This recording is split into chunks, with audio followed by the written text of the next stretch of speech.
So in the interest of abbreviating some of the contents, I'm going to do my,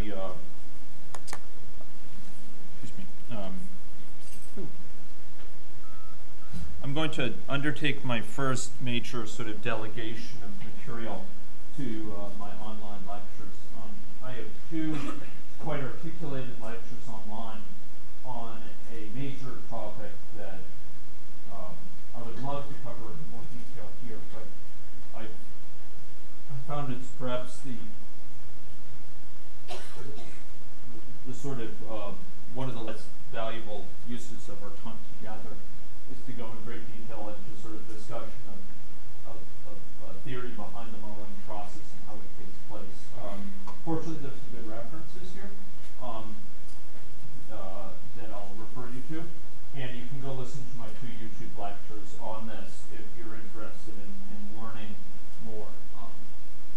I'm going to be talking just literally for a few minutes right now about the modeling process.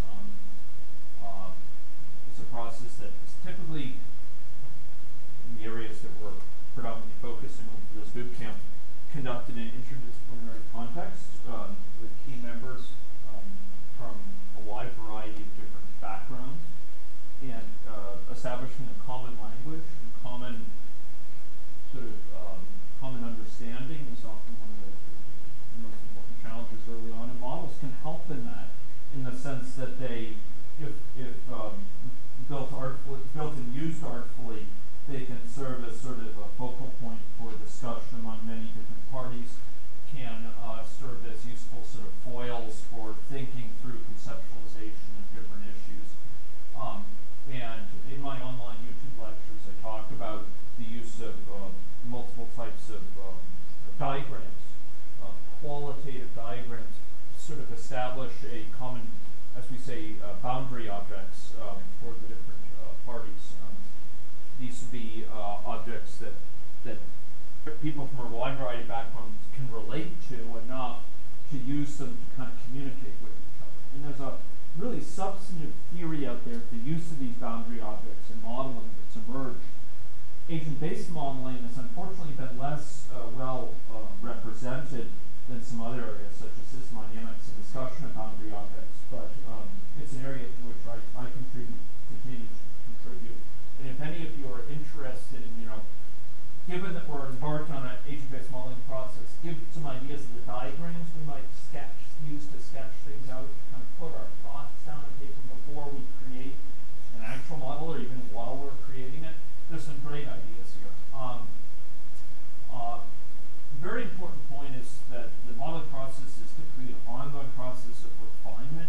You're not shooting for the big, better, final model that is going to have everything in it up front. What you're doing is you're working in incremental fashion that puts a premium on learning, from observing, and basically sharpening your ideas by contact with the model. In the ideal situation, and often we don't have this luxury, sometimes we do, this process is conducted in an iterative fashion with modeling, shaping data collection, prioritizing data collection, and helping to inform interventions whose results can then be observed and compared with model anticipated results. So sort of an iterative process that pushes the boundaries of what data we're collecting to inform that modeling as well. And indeed, modeling can be very, very valuable in prioritizing data collection in this regard. The observation that I'll make here is that agent-based modeling literature and agent-based modeling sort of practice has traditionally focused on the deliverable being the model that comes out of it. And I would like to point to the fact that it's often the modeling process itself that you put aside the model that comes out of it. While it may confer a great deal of value, it's a really valuable tool. Often it's this process of kind of reflecting on what we know, sharpening our thinking, sharpening our mental models of what's going on, That's the most valuable thing, such that if the model were to perish in a disk crash or what have you, you would still retain a great deal of value from this process of modeling.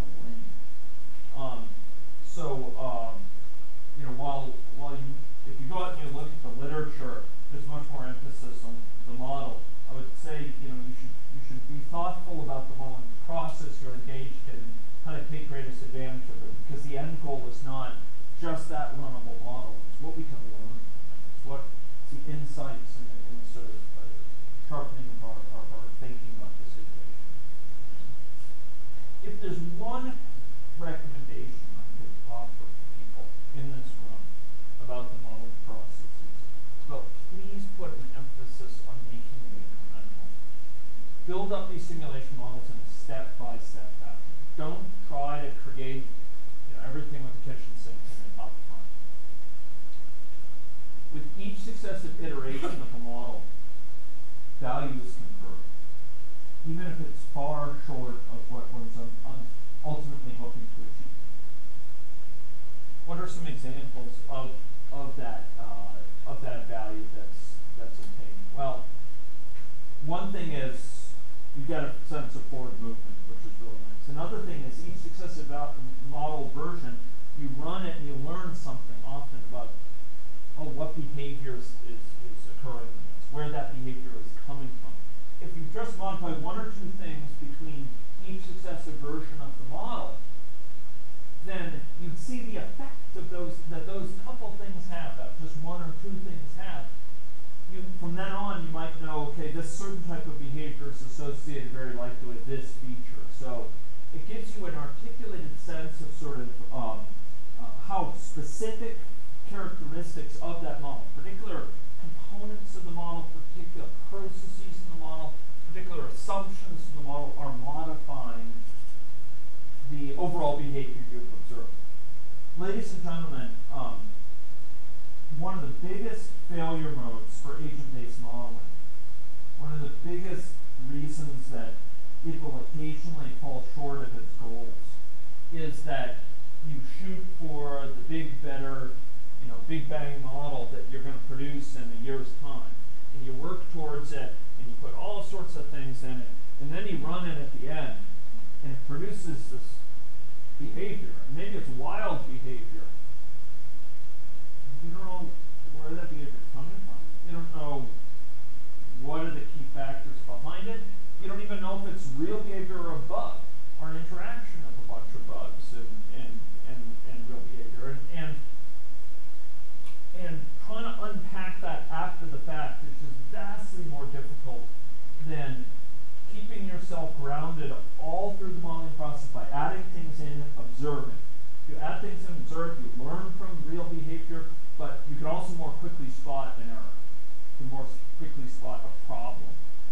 If there's some bizarre behavior that you see, you need to figure out, is this really interesting emergent behavior, like those waves of infection that were in no way put into that model we just examined, but came out of it. Maybe it's a really interesting emergent behavior, something we didn't anticipate, something where the whole is greater than the sum of its parts. But maybe this behavior is just this bizarre behavior as a result of a bug. If you just create a new version model with just one or two things changed, you have a much better chance of zeroing in on that quickly than if you just see that bizarre behavior after the fact. So keeping yourself grounded by adding things in one at a time, observing, even if you don't think that those results are going to be the long-term results you're going to publish or that you're going to share with other people, it keeps you able to recognize problems, like implementation problems. It keeps you able to learn from the model. It gives you a sense of morale. Also, often with a new version of the model, you can dock it against an earlier version. This is a term that I think was first introduced by Axelrod or Axtel in their book on called the Complexity of Cooperation. It's an early book in agent-based modeling. And they talk about the value of each successive version of a model disabling the new features and making sure it reproduces the old results, and then enabling those new features and trying to understand where that behavior is coming from. So you create sure it matches the old results when the new things are basically disabled, or under extreme cases where the new things ultimately sort of align with the old ones. And then you examine the impacts of new behaviors and you tease it apart. So this is a key component of the modeling process, and it will keep you making forward progress.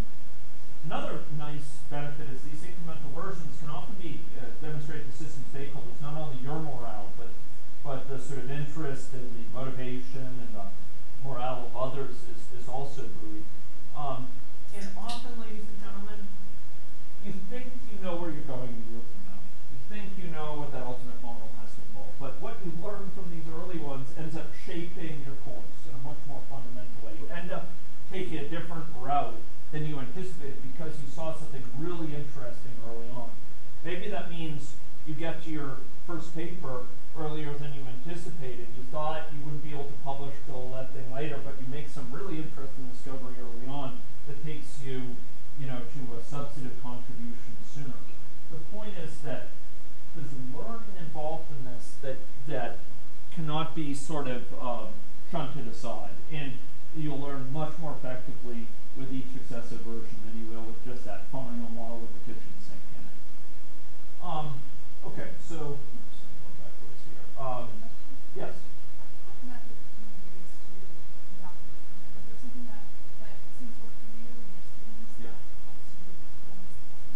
So there's two components that we sometimes recommend, and those are these next two slides. So it's a perfect segue. One is this so-called party framework. This is one that, for example, Ross Hammond of the Brookings Institute, one of the premier modelers in the world for agent-based modeling and health.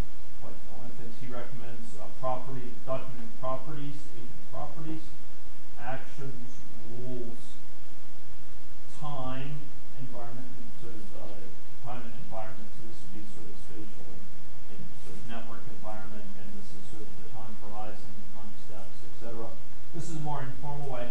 There's another one called the ODD framework, which has recently been extended very, very helpfully, in a much more salient way. And I actually need to give an updated reference for this.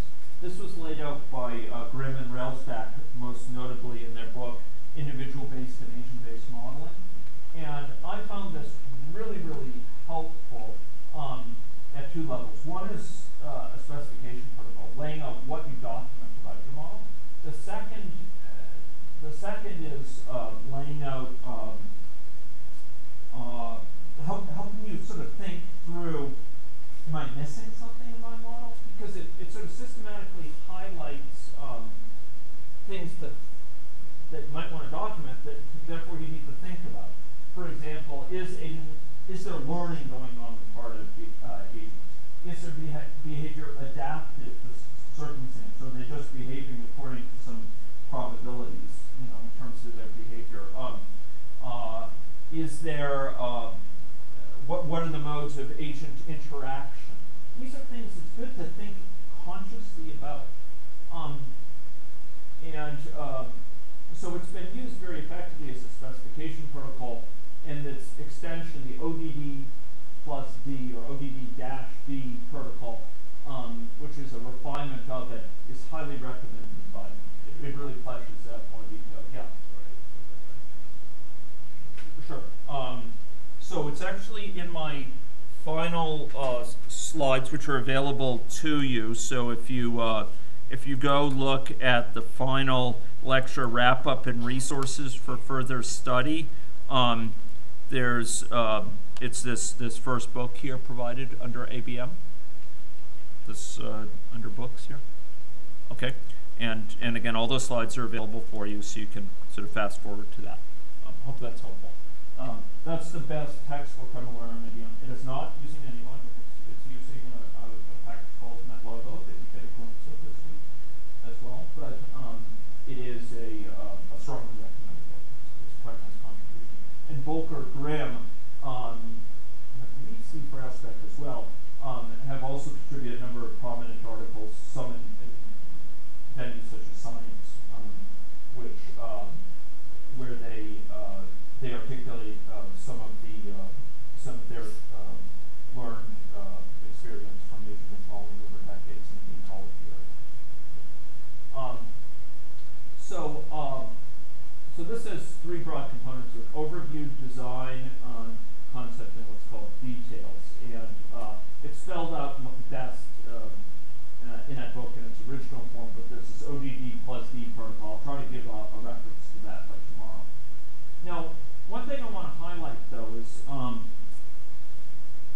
that my existing lectures online have some very detailed discussions of additional factors you might want to factor into your documentation. And Carmel, one of them that I recommend most importantly, it's like something I can't imagine doing modeling without thinking about this, is articulating in the scope of a model.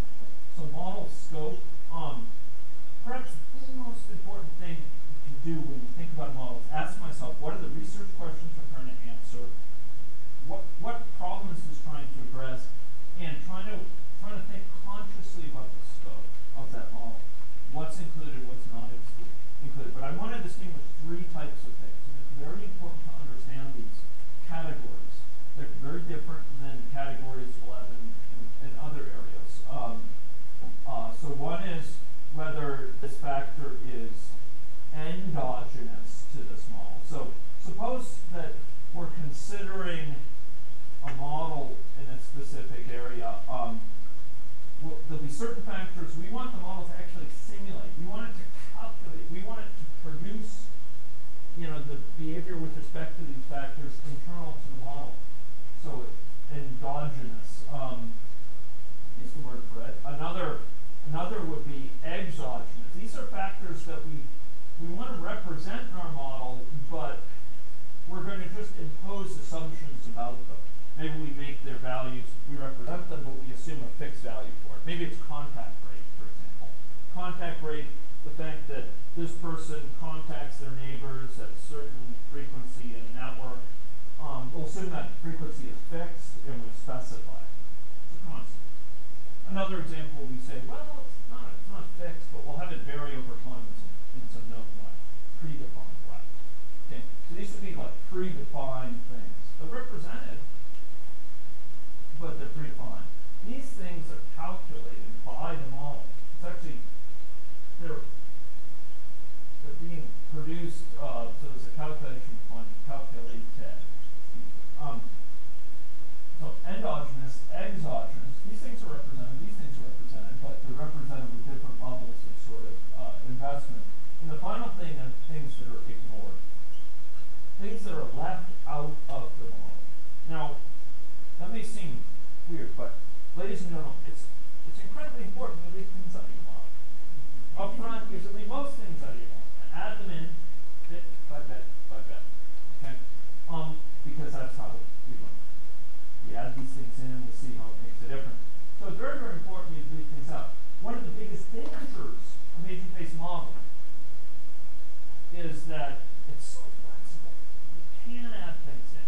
We can throw all sorts of things in, and then we look at the result and we don't know what to make of it. So it's very important that we be conscious about choosing to ignore some things with no shame.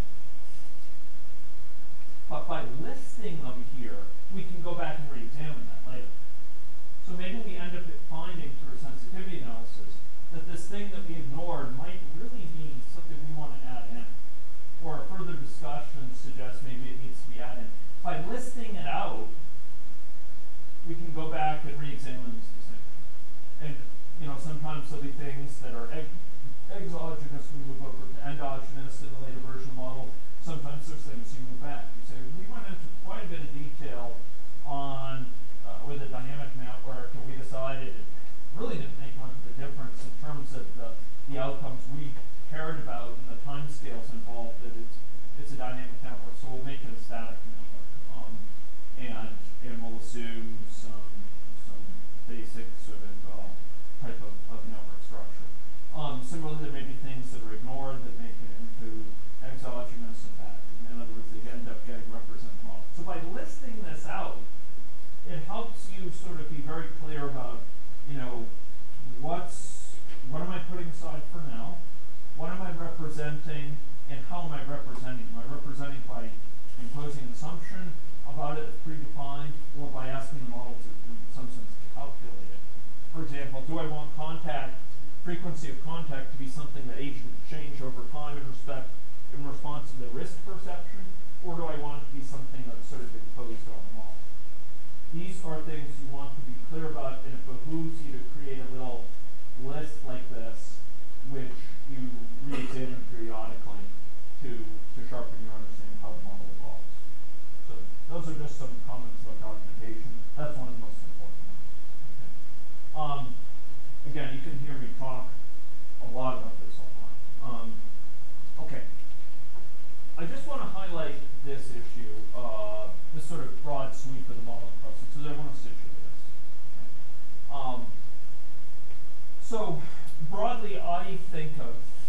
modeling process as going through a set of iterations.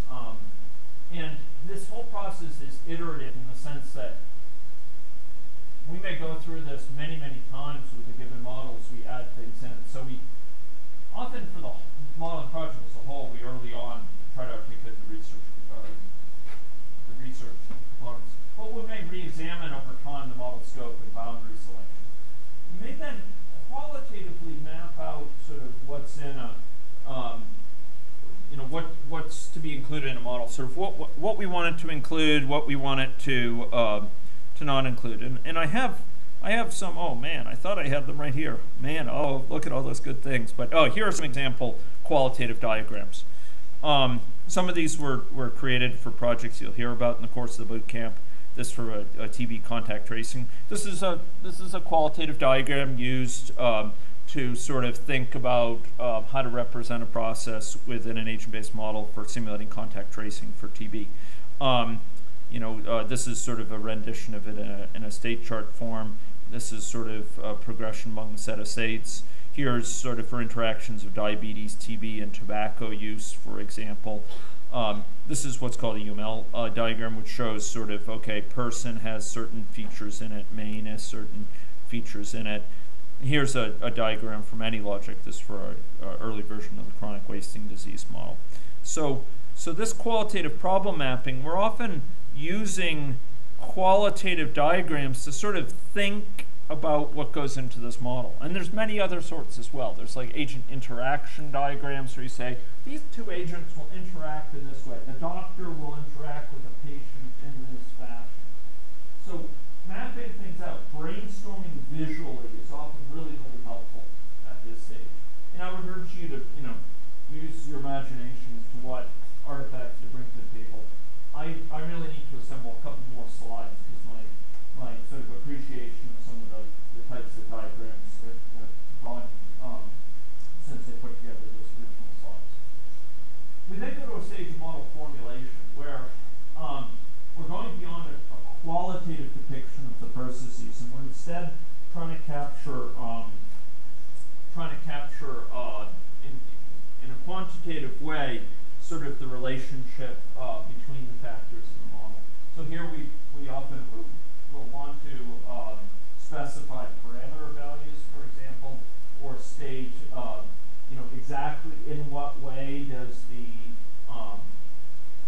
contact rate depend on the number of people around who are known to be infected or what have you.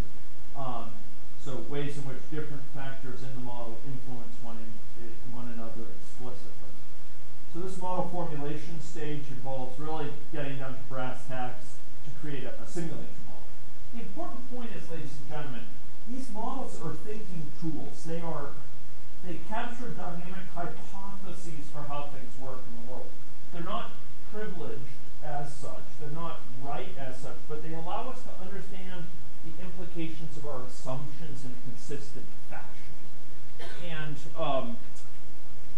And as thinking tools, they cross-check our sort of assumptions and the consistency of our thinking processes. They don't have to be, they're not privileged in the sense that we're assuming they are perfect, that we're assuming they are correct and they represent reality.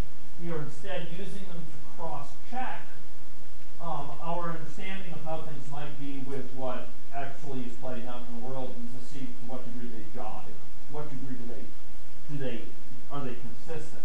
And so model formulation, you shouldn't view it as we're trying to come up with the true description of how things are so much as, well, let's try to characterize it this way. This might be a reasonable depiction of how it is. Now let's look at the consistency. And this is where the model calibration process comes in model testing. So model formulation, you do have to arrive at a simulatable model. That's what comes out of this, is a model that can be fully quantified and simulated. But it may not be your goal to actually describe exactly how things are in the world.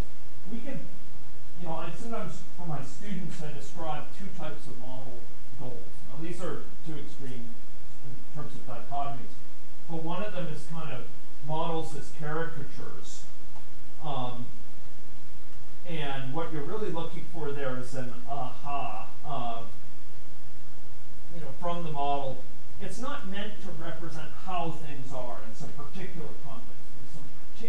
setting. It's not designed to try to capture reality as we know it. It's designed to understand how a simplification, a gross simplification of reality might still allow us to capture certain salient features of what we see in the world. Helps us kind of think through the implications of what may be playing out there without aspiring to kind of describe how things are in some particular context. So here, it's kind of like a caricature. You know, we see a cartoon, and there's a cartoon of, you know, Brian Mulroney with a giant facial features distorted. So he's still recognizable, and we sort of clue into who it is, but it's something which isn't trying to depict his actual physical facial structure in great detail. We're not trying to create a perfect, you know, image of Brian Mulroney. I guess maybe this would be similar to in the States, Nixon with I guess Obama's ears or something. His big ears. And here, these are caricatures. It's a model which kind of deliberately simplifies things so that we can have some ahas. We can have some insights from understanding just how a few features interacting could still yield really interesting behavior that might teach us something about the world. And then there's kind of models as, you know, dynamic hypotheses for you know, actual situation or something like that. And here we're trying to get closer to kind of really what's going on in a more textured way, but it's still abstraction. Still hiding lots of details, but we're trying to capture a much broader set of factors in a grounded way that will let us ask, well, if this changed, how would it affect things? If we put this policy in effect, this intervention strategy, or if this potential future eventuality played out in terms of, you know, climate change or what have you, what would the impact be? So here, we're trying to have a model that's much more grounded and allows us to kind of anticipate things that may play out over the world. Both of these are really good uses of models, and you'll find the literature have lots of these. You know, I put in a classic example of this being the Schelling segregation model. You can find it as part of any logic. It's one of the example models. Schelling segregation model is one of those models that's just, it reaches out and strikes you. Aha, you know, a slight difference in preferences on the part of individuals can lead to big, you know, glaring sort of patterns of segregation. It's not depicting New York, it's not depicting Chicago, it's not depicting Detroit, but it's designed to sort of help you realize that, oh, this very simple thing could explain a lot. Whereas there's other models that we'll be discussing here, like UN's TV model or what have you, which Amy Dow's ESRD model, which are designed to be more textured kind of representations of a situation that aspire to capture a much larger set of the relevant factors in a way that hopefully will allow us to reliably anticipate the impacts of counterfactual situations or of interventions put into place. So these are two different uses of models, and that will impact your problem conceptualization, what you're trying to achieve, and it will also shape to what degree you're engaged in model calibration and model testing. There's a set of techniques for model testing we don't have time to go into now. One of the most critical ones, some of the most critical are things like unit checking early on. Are the units in your model consistent? Or are you doing something that's numerically possible but semantically meaningless, like adding $1 to a person, or $1 to a dollar per unit of time? You could do it numerically. One you know, square foot plus 1 lineal plus 2 lineal feet is 3 something, but it's semantically meaningless to do this. So unit check test, there's also a robustness test where you do extreme value tests with parameters, and you can do cross-validation. This is one of the most valuable things. You take some of the data that you know about it, and you put it aside, you build a model with respect to the other data, and then you see if the model predicts the data you put aside. You don't build it into the model. You don't place it into the model. You don't build the model around it. You see if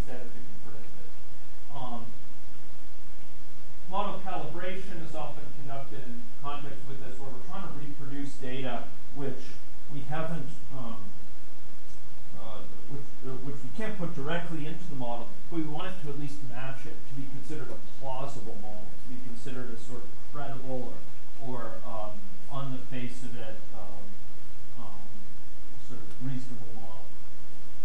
Following model testing and calibration is often the policy evaluation phase and a knowledge translation phase, ultimately, which may involve other types of stakeholders using the model.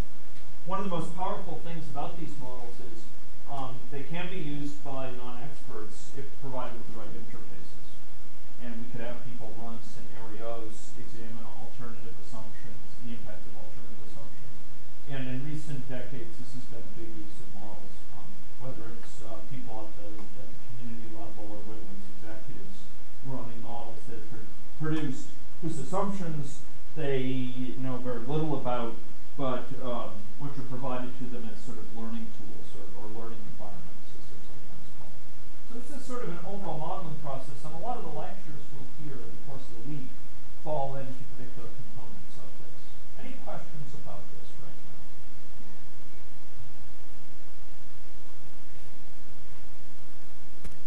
Questions? Okay.